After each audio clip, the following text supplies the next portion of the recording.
PAA is a professional association comprised of over 3,000 population scientists, including demographers, sociologists, and economists, who are conducting research on the individual social and environmental implications of human population change. Population scientists, including today's panelists, rely on funding from the nation's scientific research agencies, especially the National Institutes of Health and the National Science Foundation, to support their research.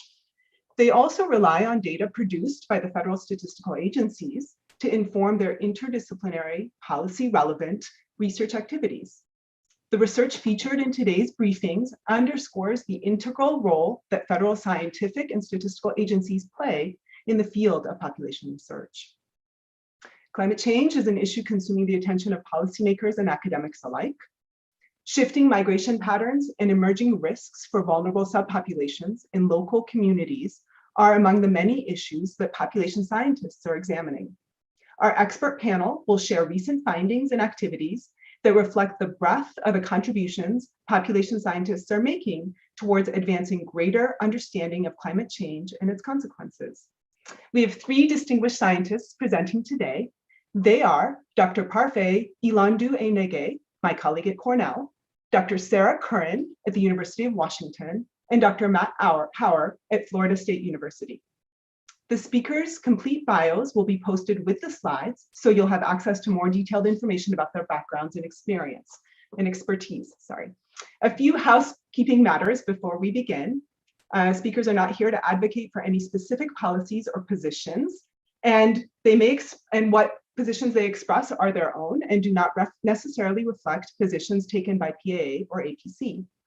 The speaker's slides, bios, and a recording of this webinar will be posted on the PAA homepage after today's event, and you'll receive a link automatically with this information. Each speaker will present for no more than 12 minutes. I'll then moderate a Q&A answer session with the audience. I invite you to post your questions in the chat, but just know that we'll leave them to the end, and then I'll summarize the questions and ask the appropriate panelists to respond. When you post questions, it would be great if you could state who you are and what organization or media outlet you represent. Thank you again for your attention. I will now turn the platform over to Dr. Ilandu-Enege to begin. Thanks, Vida. Let me start by sharing my screen here.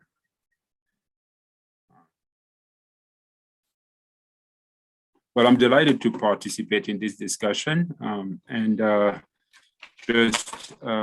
question that we are being asked to consider today is to see whether and how people respond to climate change.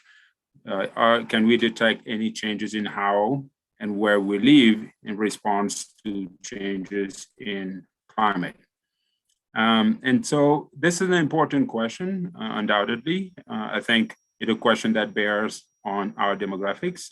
Some of the most dramatic climatic events have a death toll that counts in the dozens and thousands of, hundreds of thousands of deaths, but it also bears on our economy, on our institution, on our culture, and our politics. So it's an important question, but it's also a novel terrain for demographers who are more accustomed to studying more proximate forces. And so now it's really an effort to venture outside of a comfort zone and to study processes that are more remote or drivers that are more remote. Okay, and so if I'm coming first, and my answer to the broad question that we're considering today is going to be more about epistemology rather than empirical evidence. In other words, how do we know what we know about the responses to climate change? And my answer is going to consist in three very basic points, three messages that I'd like you to take home. The first message is one of plausibility. It's clear that there are sort of strong theoretical rationales for climate change to affect core population processes, whether we are speaking of migration, fertility, and mortality. So the theory is pretty sound. The real question is really about the evidence. That is to say, how quickly, how deeply, how evenly, and how efficiently we respond to climate change. And so in terms of our understanding this question, What I'm going to argue is that the instruments that we have as scientists at our disposal are relatively blunt. They're very good to study classic demographic processes, but they're a little bit narrow as a lens to study these broader impacts of climate change. And so I'm going to end with sort of a plea and argue that sort of in order for us to have fuller assessment, to have more reliable, more thorough, more comprehensive assessment of how climate change affects demographic behavior, we need investment in science. And these investments are both on the side of research institution, in training, in the kind of training, improvements in method, but also in public funding of demographic research on climate change. So these are my three main points, and I'm going to go through the detail. Now, as I go through these details, I'm going to take some illustrative examples from the Sahel. The Sahel is this band of countries that runs pretty much the width of Northern Africa, and includes a set of countries that are characterized by hot weather and desertification. But at the same time, some of these countries have relatively lower rates of immigration that we would expect.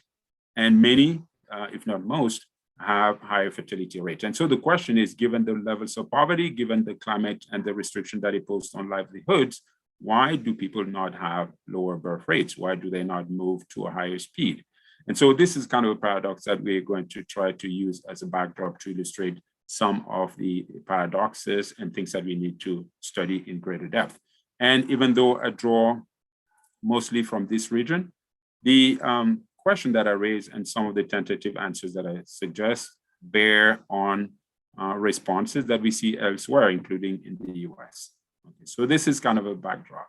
In terms of the substance, I'm going to argue that the instruments that we use to study demographic responses to climate change are relatively blunt.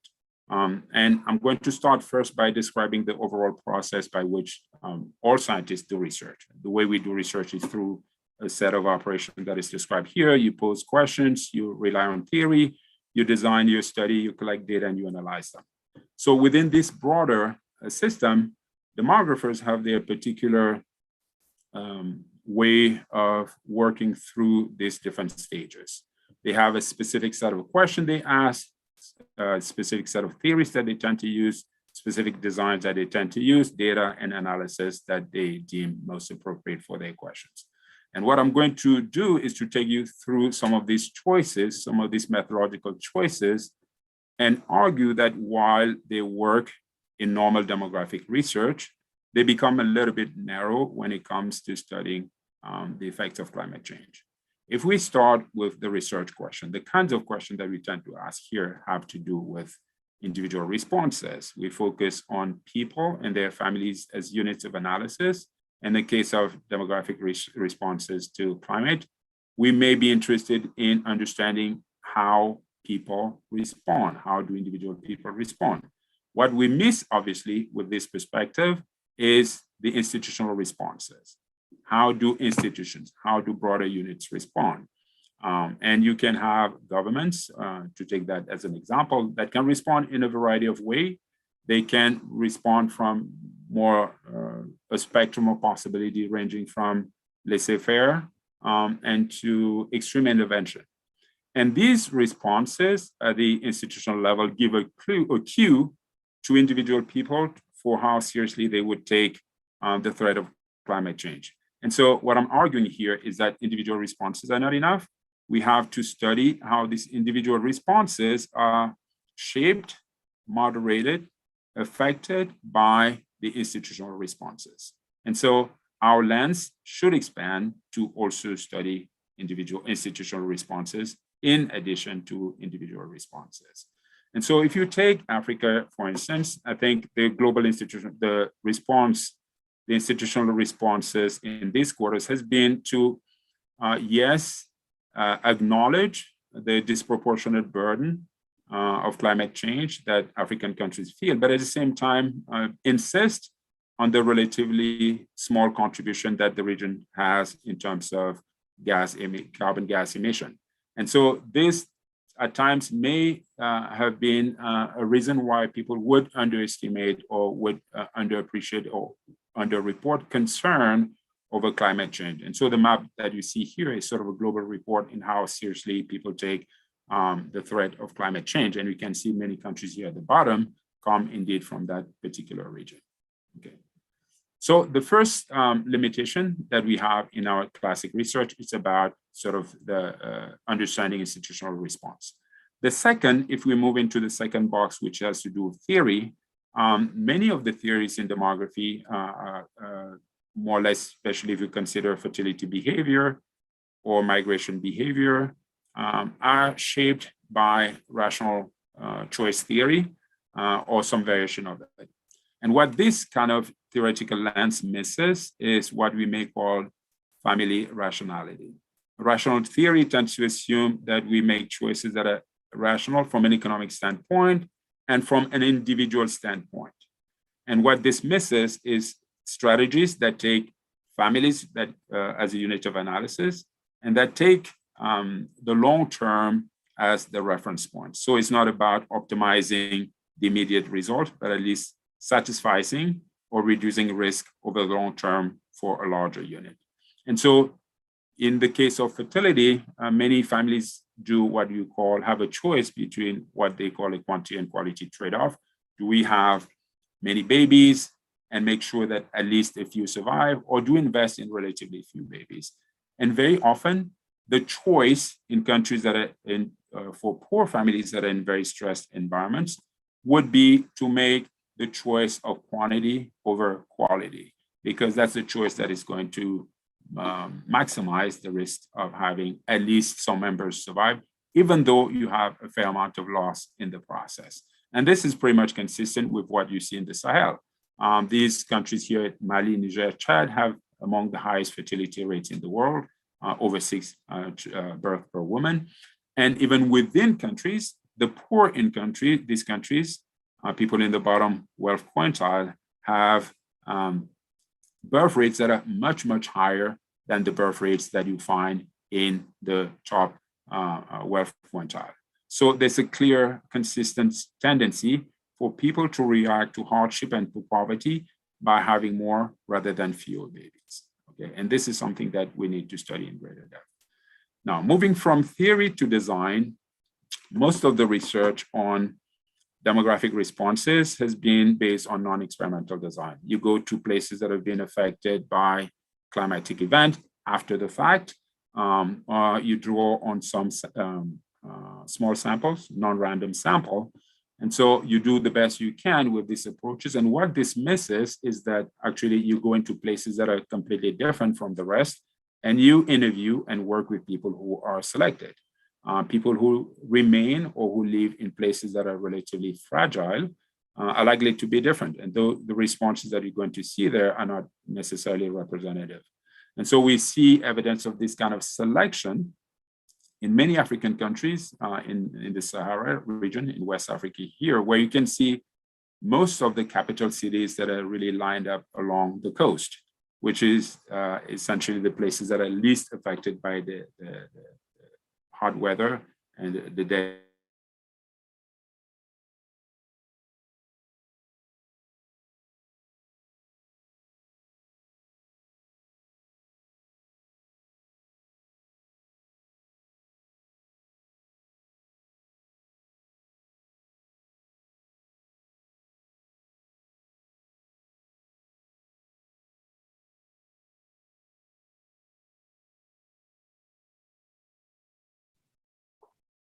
Betsy, we just lost the presentation. Sorry, folks. I think we lost Parfait. Okay. Oh, and he was carrying the presentation. Yes. Okay. Okay, so we'll give him a minute actually to rejoin. And otherwise, I think we'll just move on, Sarah, to you. And we can give him a chance to finish up at the end, but let's see if he's able to rejoin quickly. The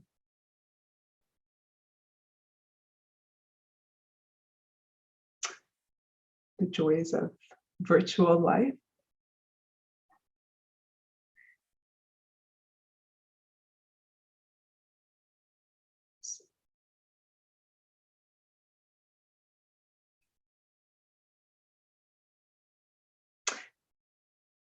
Sarah, do you want to go ahead? You're on mute. Yeah, sure. Happy to. Let me just a second.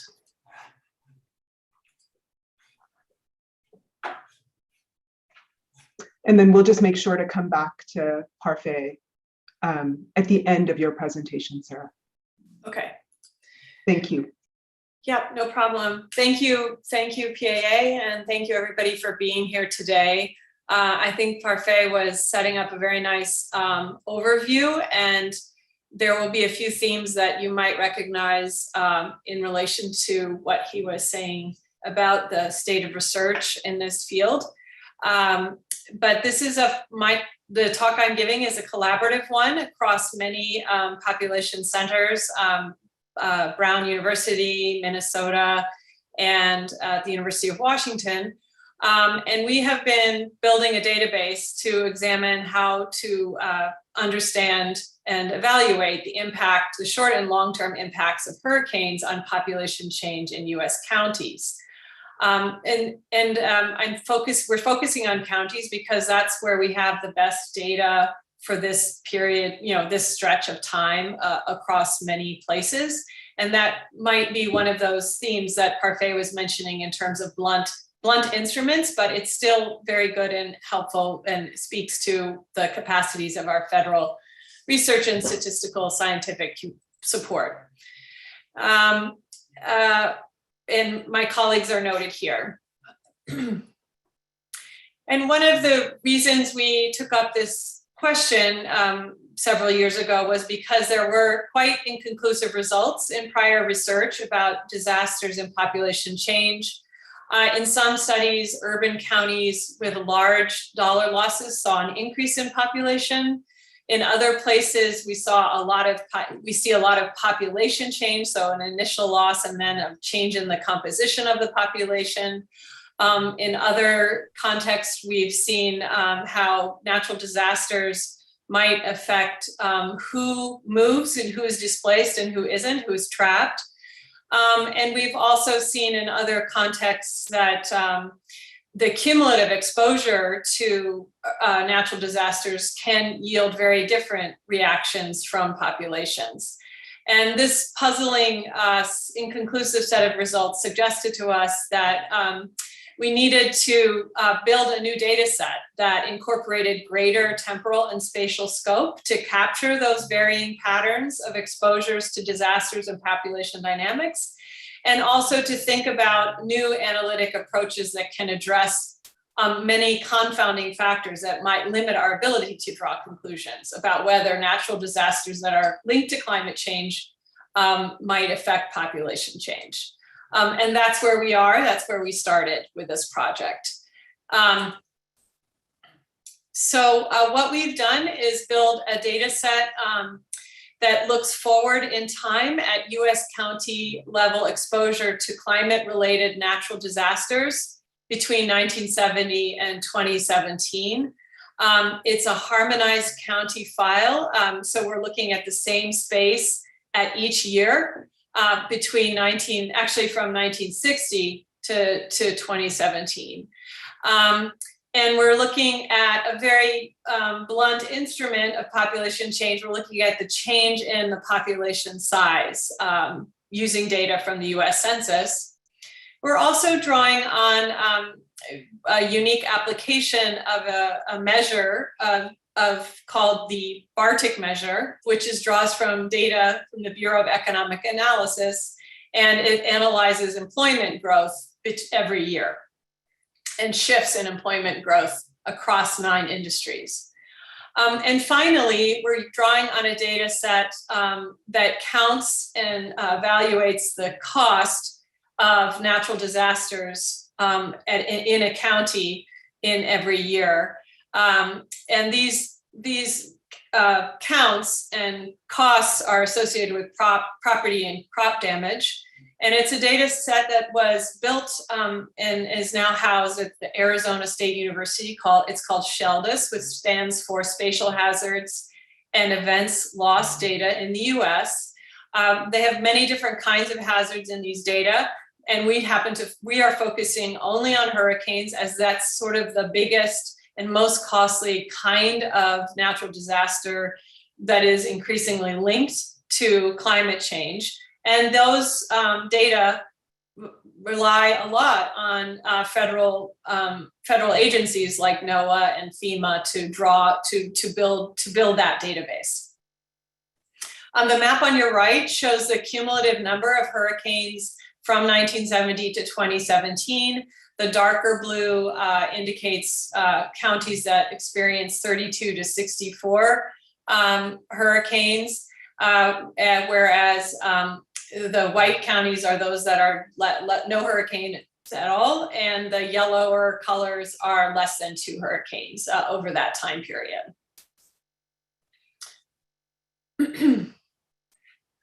Right, not sure.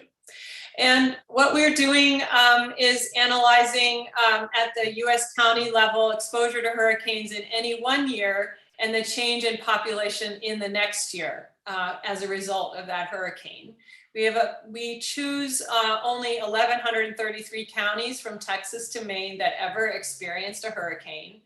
And we ask how much does population change from its baseline trajectory, from the trajectory it was on, the course it was on prior to the hurricane.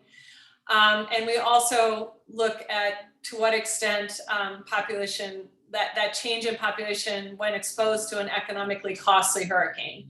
And here you can see on the right a map that shows the cumulative hurricane losses from adjusted to 2017 dollars from hurricane exposures in the time period. So the darker red is 5 billion to 16.3 billion. And then for the lighter pink color, less than 10 million. What you can see here is we're trying to maximize variation in exposure to hurricanes across time and space in order to really leverage an insight about the impact of hurricanes on population change.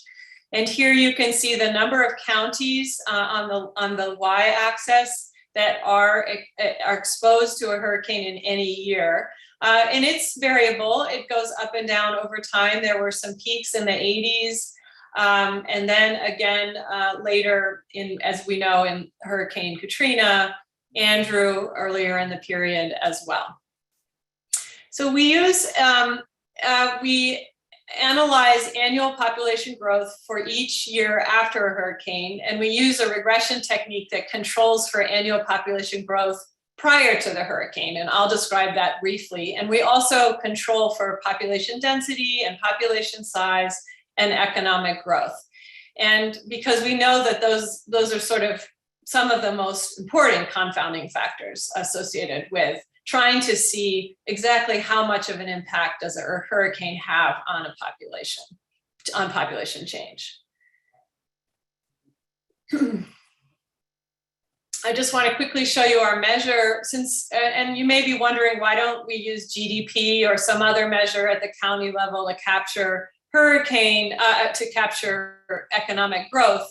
And in fact, there is no measure that goes back far enough in time for county level GDP. So we use a substitute measure, which is the Industrial Index of Employment Growth, or BARTIC.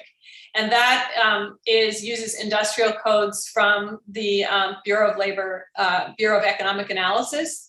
And we standardize and harmonize that across the standard industrial code system and the North American Industrial Code System and our county federal information processing standards, or FIPS codes, to estimate economic growth patterns. And what you see is a relatively, you see a typical cycle of economic cycle associated with what we would think are booms and busts in our economy.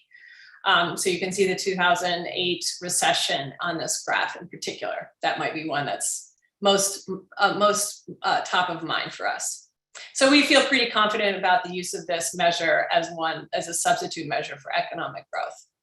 And as you might expect, economic growth has something to do with population change. It also is impacted by hurricanes, and we wanted to make sure we took out the economic growth piece so that we could estimate the independent effect of hurricanes on population change.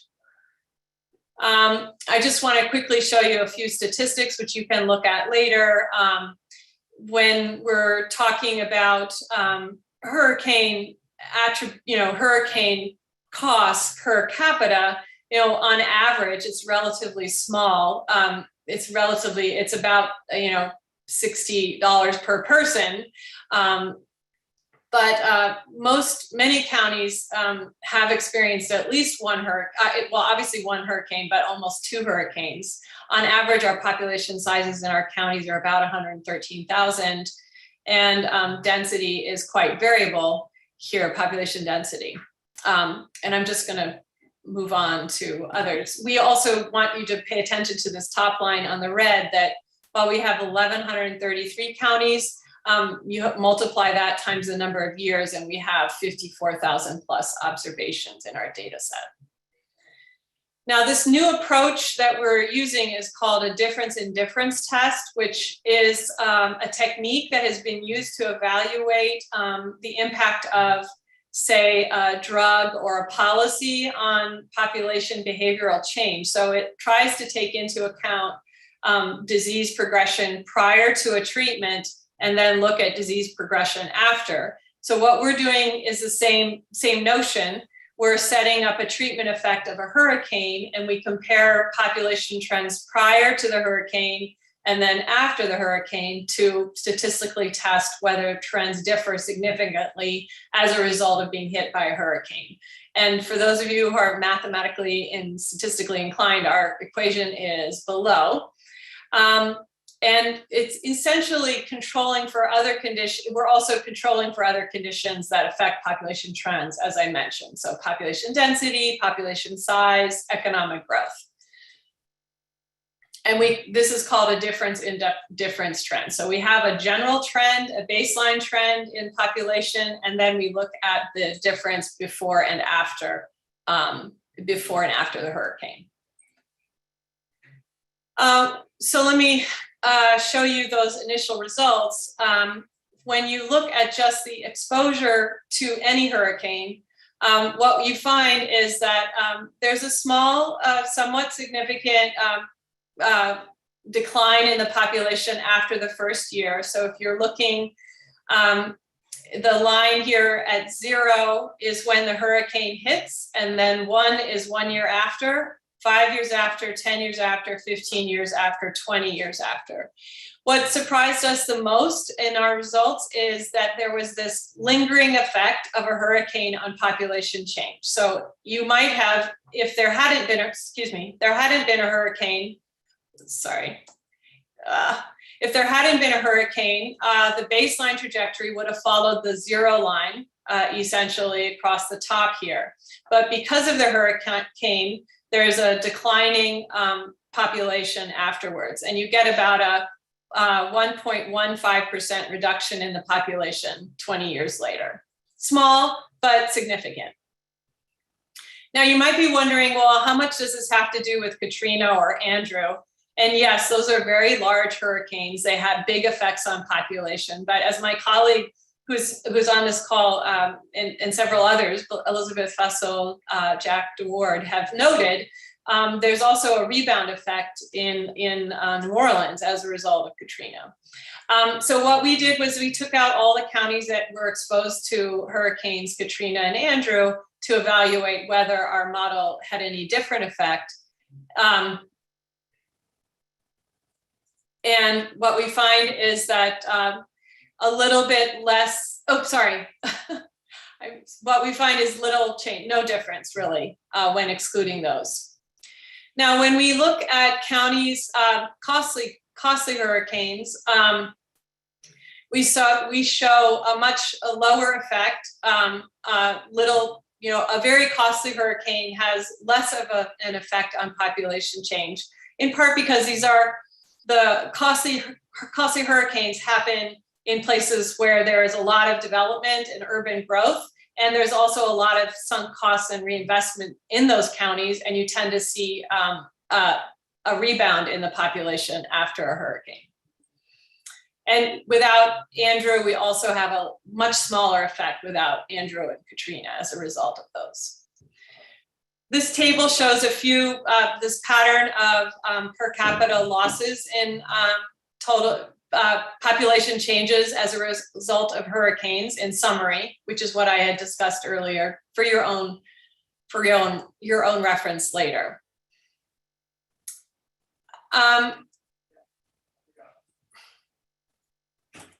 Oops, the reaction time. Sorry, my reaction time to the PowerPoint slide was delayed. Just quickly, lessons learned and moving forward, what we find is hurricane exposure results in small but lingering impacts on population size. Costly hurricanes result in small but lingering impacts on population, but in particular for urban areas. The treatment effect of a hurricane is only slightly diminished by Katrina and Andrew. And again, I'd like to note one of our sub-analyses, which I didn't show today, shows that the treatment effect depends on how often a place is exposed to a hurricane. Those exposed more experience less or little population change. And I just like to point out that in the future, we're going to be looking at more analyses having to do with compositional changes, migration flows, morbidity and mortality, and we'll be looking at hurricane impacts on the employment growth index. And trying to take into account property valuation, property transfers, and insurance floor effects. So, thank you. Thank you, Dr. Curran. We're going to hop back to Dr. Ilandu to have him pick up his presentation where he left off, with hopes that the internet cooperates with us. Okay, well, thank you, and sorry for bailing out. I had an issue with the internet, but in a sense, the interruption is salutary because it makes it possible for me to drive home the main point that I wanted to make.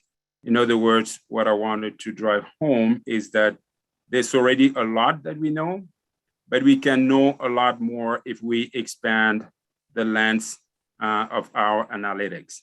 And I will just take you down right to the bottom line that I wanted to show at the end, the final point, and I'll share my screen here, which is the summary of what I wanted to say. What I'm saying is that the classic approach to research is good for classic analysis, but there's a lot that we miss in terms of the question that we raise, the theories we rely upon, the designs that we tend to use, the data that we rely upon, and the analysis that we use. In terms of the question, we are good at getting the individual responses, but not the institutional responses. In terms of the theory, we miss all of the rationality that is driven by sort of a collective logic and a long-term logic. In terms of the design, that actually is also a problem that Sarah touched upon. We use non-random communities and people who are selected in some fashion. And so the responses that we see in those communities are not representative of the responses that we can see more broadly. In terms of the data, we tend to use survey data, and you have a tendency to use structured survey questions. And this kind of question tend to miss responses that are mixed, multiphasic responses, or sequential responses. And so by broadening our analytical lens to include more fluid responses, there's a lot that we can catch. And in terms of the analysis, again, Sarah's presentation here with an emphasis on causal analysis is great and is sort of reflective of common practice. But what we miss there is responses that tend to be delayed, that tend to be indirect and long-term. Some of you may have heard of the butterfly effect, where a butterfly flipping its wing in China would affect a storm through a very indirect and delayed route, a storm in Kansas. But what can happen is the reverse. You can have a reverse butterfly effect where a storm in Kansas can actually affect responses from the place where the storm began. And so there's a lot more that we can learn by expanding the scope of our analysis.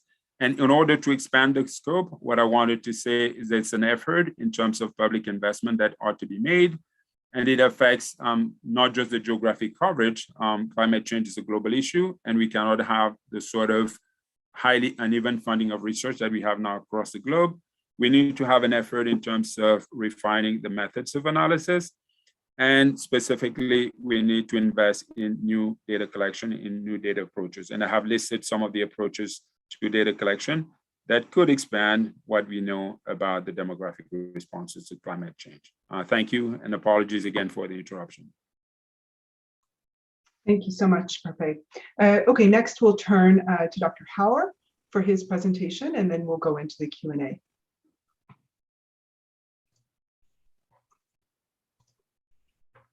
Thank you.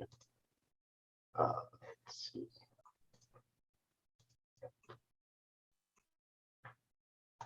Okay, great. Thanks for having me here to talk about some of my work. I'm real thankful to PA and APC for putting this on. I'm going to be talking about prospective analyses of population change and demographic change. If you think about Sarah and Parfait's talks, a lot of it is a focus on retrospective analyses, which is the way we oftentimes do most of our science.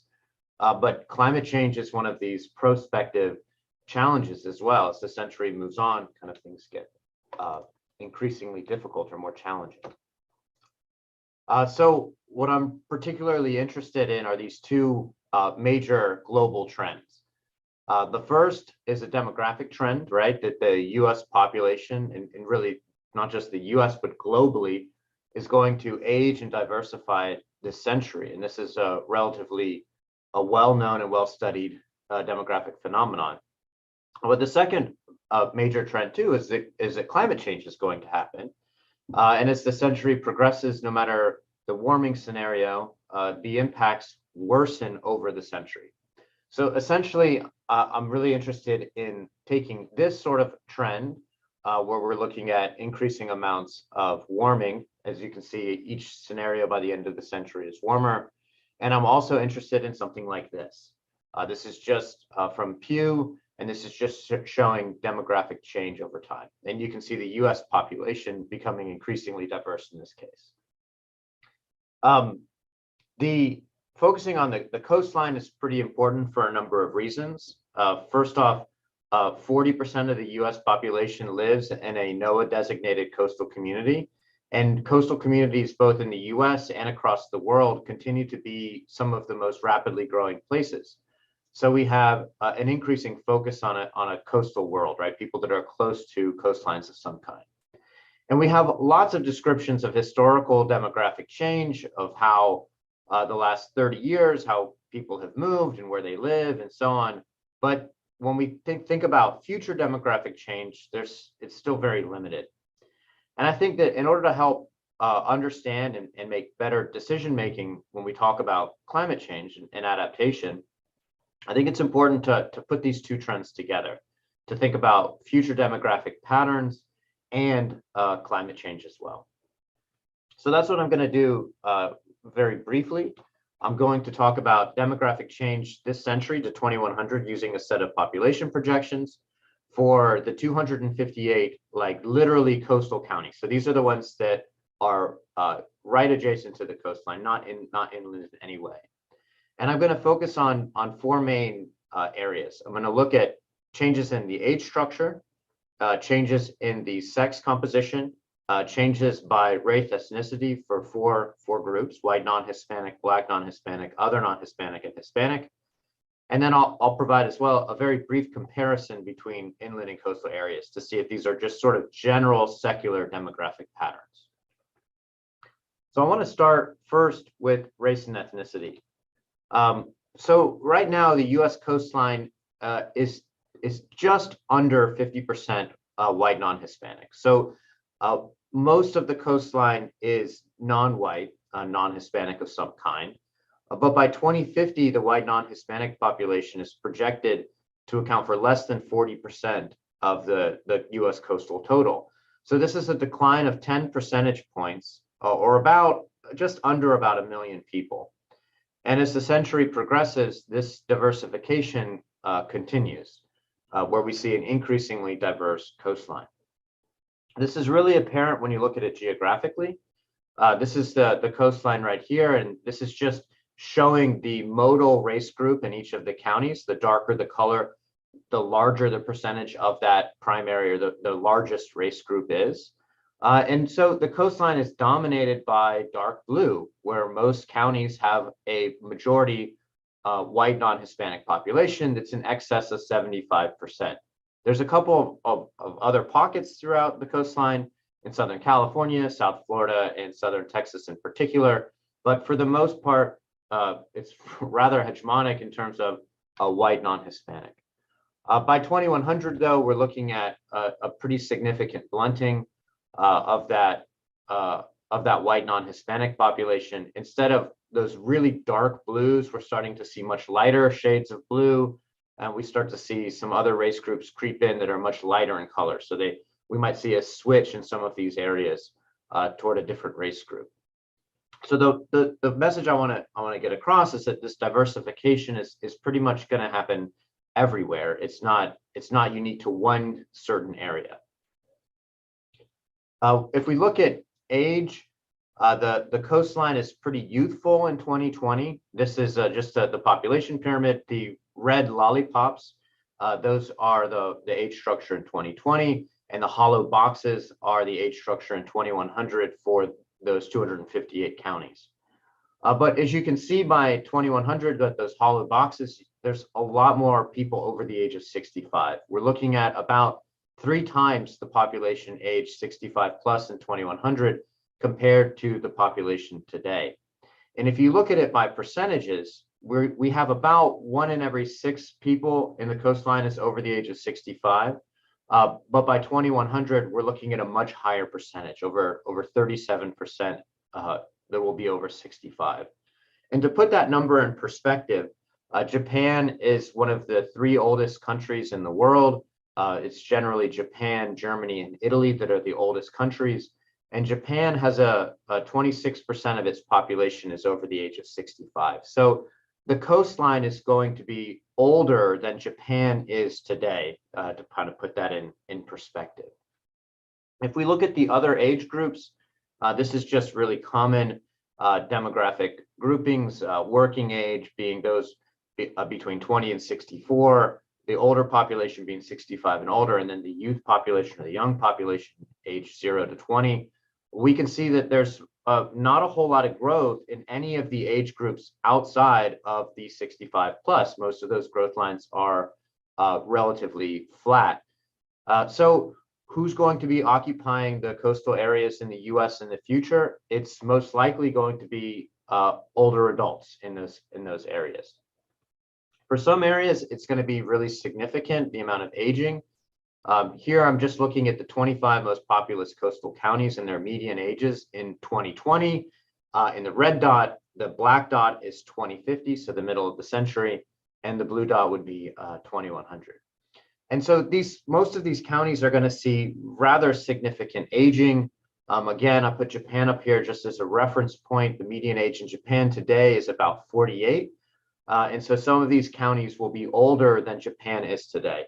Again, we oftentimes think of Japan, Germany, and Italy as being old populations, and we're going to see the same kind of pattern, the same level of seniority in some of these coastal areas. If we look at this in terms of sex, there's not a really significant story here. There's slightly more women than men today. And by 2100, it grows a little bit as well, about 600,000 additional people. But the ratio of men to women stays very constant at about 1.03. So very little change in terms of whether or not the coastline will be more feminine than more women than more men. Now, aren't these just kind of general secular demographic trends? Like, what makes the coastline unique? And that's kind of a very expected sort of question.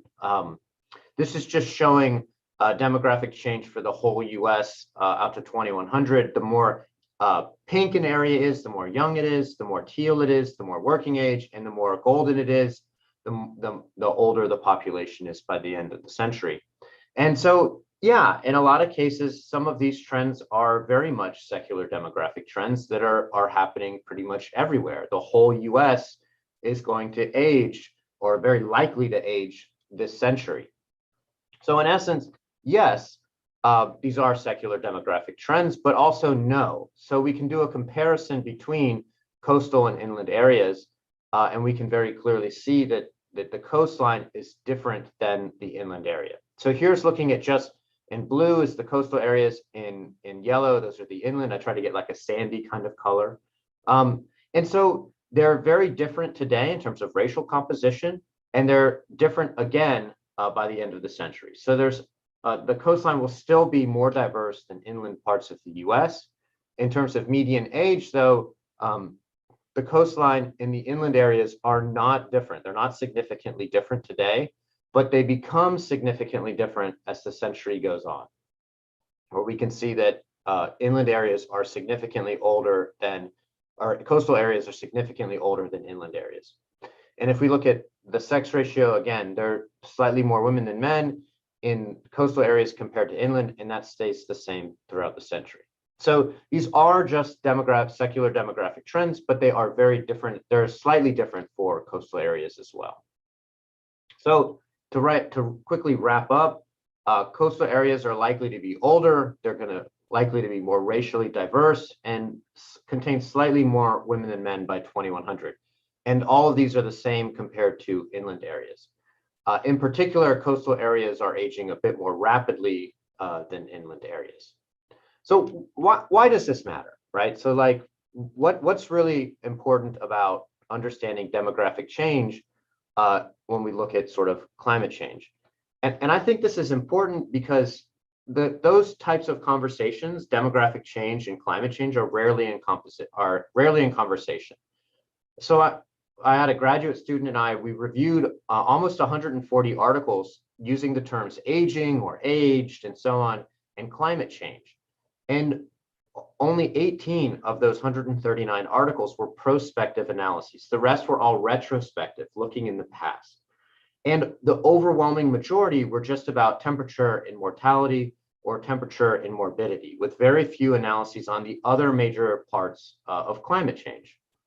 And it's rather telling that demographic change and climate change are rarely in conversation when they should be, because these demographic shifts are very important for understanding things like the socioeconomic impacts of climate change. So who is likely to bear the brunt of damages associated with climate change? It changes how we adapt to climate change, the strategies that we actually deploy. The notion of migration as adaptation is important, right?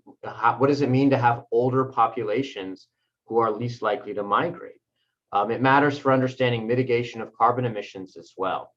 And so these sort of prospective analyses help talk about some of that work or help tease that out, but they're still rare in the broader literature. And it would be great if they weren't so rare. Thank you.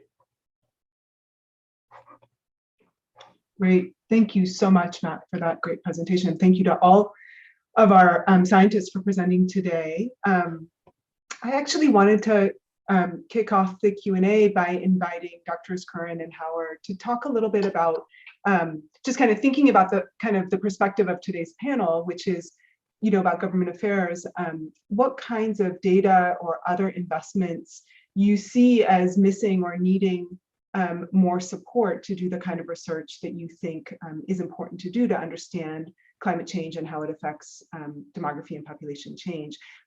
Parfait talked a little bit about that in his presentation, and it would just be really interesting to hear your perspective on that as well. Sarah, do you want to start first?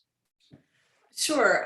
Well, first of all, it's fantastic that we have federal statistics and agencies that systematically collect data across the country.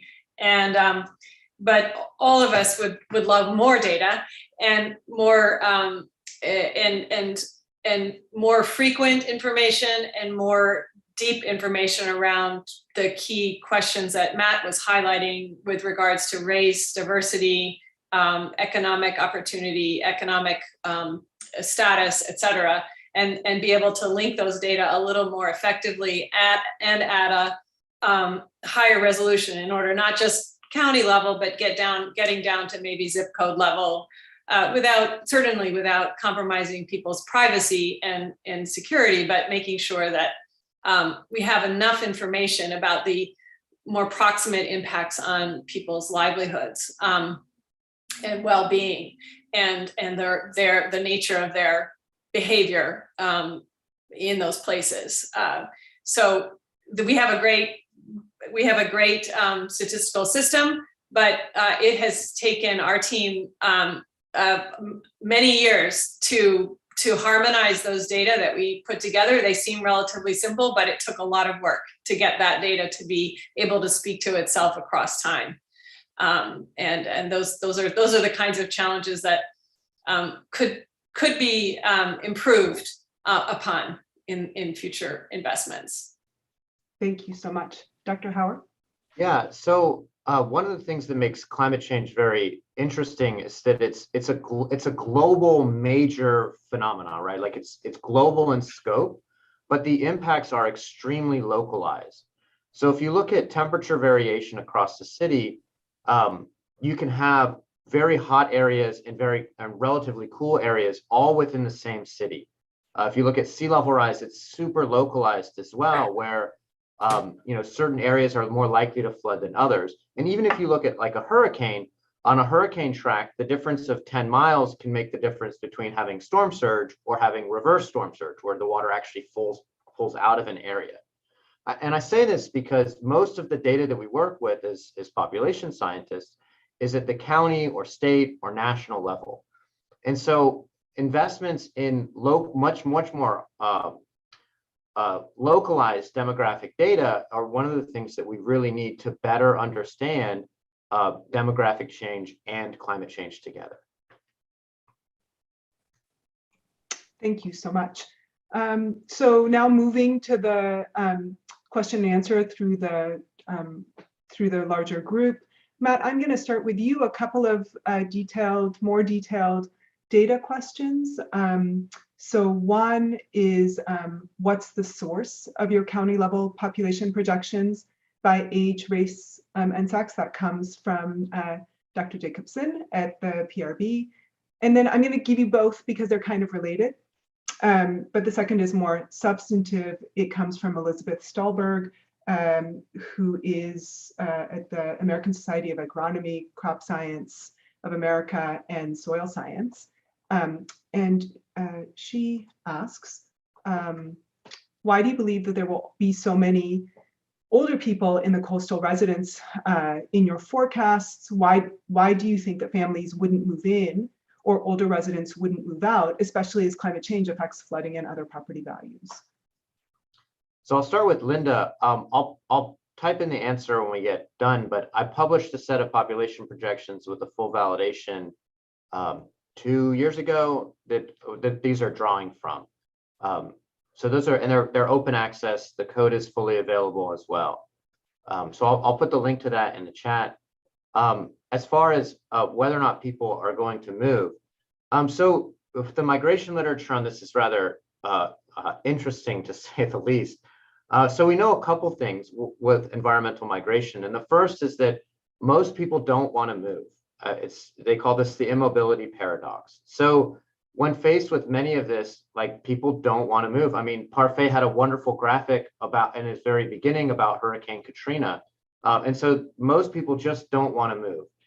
The second is that when people do move, we oftentimes see economic-based migration, or people are looking for economic reasons to move. And so who are those people? Those tend to be young adults as opposed to older people.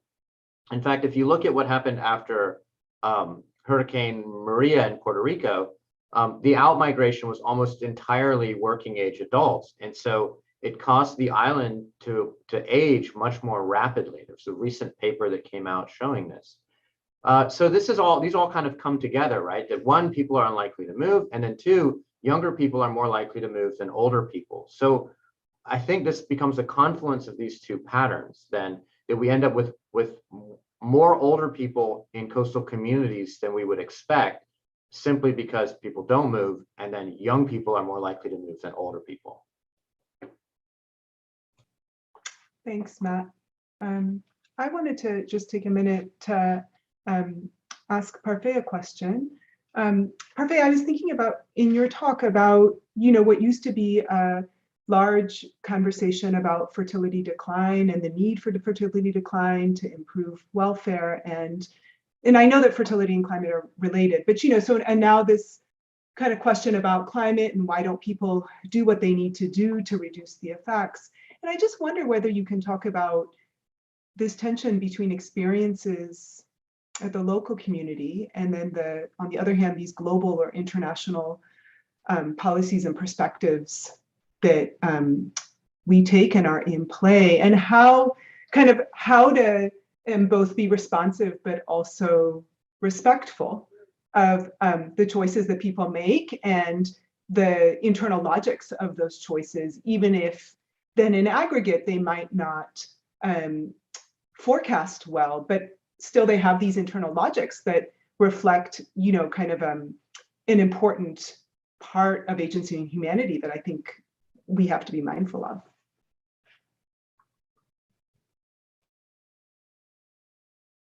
Parfait, you're muted. Okay, well, it's a very interesting question. I think the logic that you see people deploying, it's also in responses of the structural conditions that they face, especially access to opportunity, educational opportunity, and the possibility of social mobility. And so absent any realistic chance of education-driven mobility, people are going to be more likely. And I think you can demonstrate that sort of very logically using simulation and probability that their best choice is to invest in large families. But if you change the structural environment, if you're in an environment where you support public education, where mobility is driven by educational outcomes as opposed to social capital or networks, then you're going to have a different logic. And so you are correct. The way to be both respectful, but also enabling of choices that are going to be encouraging families to invest in individual children is really to change this structural environment and create more open systems. Thank you so much. Okay, a question from David Swanson, but he didn't type his question in. So Mr. Swanson, if you want to just type that in, I can try to read it to the group. Give him a minute to do that. If anyone else has a question in the audience, please feel free. We have 2 more minutes, so we can at least try to cover. Okay, thank you. Okay, so in looking to obtain sub-county population data, for example, by zip code, does the Census Bureau's implementation of differential privacy concern you? That goes either to Matt or Sarah, or both. Yes. But I'm not sure how many people on the call are aware of the differential privacy issue, but what colleagues of mine here at the University of Washington, as well as at Minnesota, have noticed that so first, differential privacy is an issue related to both the presentation of results from the census and in the interest of protecting people's privacy, the census is using a technique to blur the basically blur the data about age, race, sex, so that we don't inadvertently reveal someone's identity in the publication of tables or other ways of presenting census data in a localized way. And the differential privacy issue is a concern because what we're finding at the University of Washington as well as at Minnesota is that small changes in that distribution really at very local shows very large discrepancies in the real world distribution of those populations at those local levels. And it's so the Census Bureau is very aware of these challenges of balancing a presentation of the data of the truth versus protecting people's right to privacy, which is very important to do as well. I don't know if Matt wants to add more to that. It's a challenging issue. Yeah, so I am very concerned about it, and with most of my work being on climate change and very highly localized climatic impacts, differential privacy is going to make some of those very difficult to do, or it'll make knowing whether the findings are true or not very difficult. So it'll render the accuracy of our analyses a little interesting. Maybe I could just add that PAA is actually really active. Our members, PAA members are actually really actively involved in working with census to try to inform these conversations and these issues. And so that's something that the organization is really trying to participate in, a conversation that organizations participating in. We have leading experts working across many different areas to try to figure out how best to find harmony between science and the census's mandate to protect privacy. And so that if you can look on the PAA website for things that we've sponsored already, and you can certainly reach out to our government affairs liaison to hear more about ways to contribute if that's of interest. Okay, so we're at time. And so I'm just going to check. Oh, Sarah, do you want to take one last question if you're okay with staying? Sure, I can take it quickly too. Okay, so from Elizabeth Stahlberg again, from Ms. Curran, you observed declining populations in areas that were hit by major hurricanes. Can you explain, or maybe just clarify if you've already done that, what accounts for that? For example, was it fewer people moving there or smaller families among those who remained? What happened in nearby counties that weren't hit as hard? Yeah, so can you just say more? I mean, I can read you more if you want more details. That's okay. Yeah, no, those are really thoughtful questions, and I appreciate the thinking about the counterfactuals the way you are. The issue, yes. So one of the challenges with the data are we're just looking at a net population change. So it could be migration, it could be something about the composition of families, it could be fertility, but for the most part, it's migration, and probably. It is a combination of what Matt was talking about, younger people moving out and smaller groups of families staying, and those maybe being older people who aren't going to move, and those younger people moving are going to build families elsewhere. We picked hurricanes because hurricanes have caused the most damage through flooding and wind and destruction of property that makes it very hard to build back generally. There are other kinds of natural disasters like fires and droughts and other forms of exposure that have maybe longer term displacement effects than hurricanes. We were expecting to see more immediate responses to the hurricane. What you should know is that we've started to look at different hurricanes. So we've done analyses of different hurricanes, and different hurricanes have very different effects on population. So Katrina and Andrew Katrina had an initial negative effect on population and then a subsequent rebound in the population. But Katrina is a little bit unusual in hurricanes. Other large hurricanes earlier, Harvey was later, actually led to a decline in population. So what we have to tease out is why these hurricanes have very different effects. So what we're looking at is an average effect across all hurricanes. The other thing I wanted to say is we're trying to take into account that spillover effect to see whether there's a spillover of populations into nearby counties, or whether it's a more larger displacement on average across these counties. And that takes some spatial analysis techniques that we haven't yet employed. But that's a really good question. Sarah, could you just also quickly clarify if you think economic investment in building back? Oh, sorry. Yes. No worries. Yeah, so larger urban areas tend to have very little impact. You have an initial drop and then an increase generally, because precisely for what you said, there is a sort of the FEMA reaction, government reaction is to build back in those places, to reinvest, and also to develop mitigation, adaptation investments to prevent future destruction.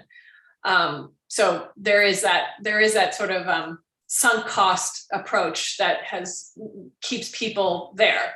But then it makes that value of that hurricane even more damaging in the future when it comes later.